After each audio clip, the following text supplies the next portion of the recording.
ఏమని చెప్పుకోవాలి? ఏది ఏది విలువ లేదు. ఇప్పుడు మీరు కిట్లు పెట్టుకున్నారు, జబర్దస్త్ కిట్లు పెట్టుకుంటున్నారు మీరు అసెంబ్లీ సమావేశాలు అయిపోయాక మీ ఎమ్మెల్యేలు అందరూ. దాంట్లో ఎవరిని మీరు వ్యంగ్యపరుస్తున్నారు? 11 నెంబరున్నా? ఎవరు ఆ 11 నెంబరు? ఈ రోజు పవన్ కళ్యాణ్ గారు చెప్పారు చూడు, వాళ్ళు 11 ఉన్నా 1100 మంది ఉన్నట్టని. ఉమ్, 1100 మంది ఉన్నట్టని. సో 11 నెంబరోడా, వాడా, వీడా అని ఒక ఎమ్మెల్యే స్థాయి వ్యక్తులు ఒక మాజీ ముఖ్యమంత్రి గురించి అసెంబ్లీ శాసనసభ్యుల ముందు ఒక జబర్దస్త్ స్కిట్ వేసినట్టు వేస్తుంటే ఇది తప్పు, ప్రతిపక్ష నాయకుడు అలా అనకూడదు అని ఒక్కరన్నా సంబోధించలేదు ఏంటండి? సో ఎటు వెళ్ళిపోతున్నాయి విలువలు?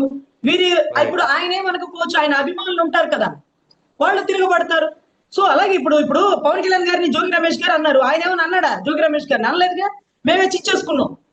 మాననంటావా అని. ఇప్పుడు ఏమైంది? ఆయన కామ్గా కూర్చున్నాడు. ద్వారంపూడి గారి గురించి రోడ్ల మీద బయటకు వచ్చినటువంటి జనసేన వీర మహిళలు తిరగబడ్డారు.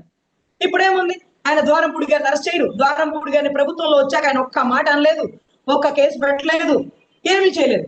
అప్పుడు గొంతులు చించుకున్న జన సైనికులు వీర మహిళలు ఈ రోజు ఏమయ్యారు? కేసుల్లో ముద్దాయిలుగా, లేకపోతే వారి మీద కేసులు తెచ్చో తిరుగుతూ ఉన్నారు.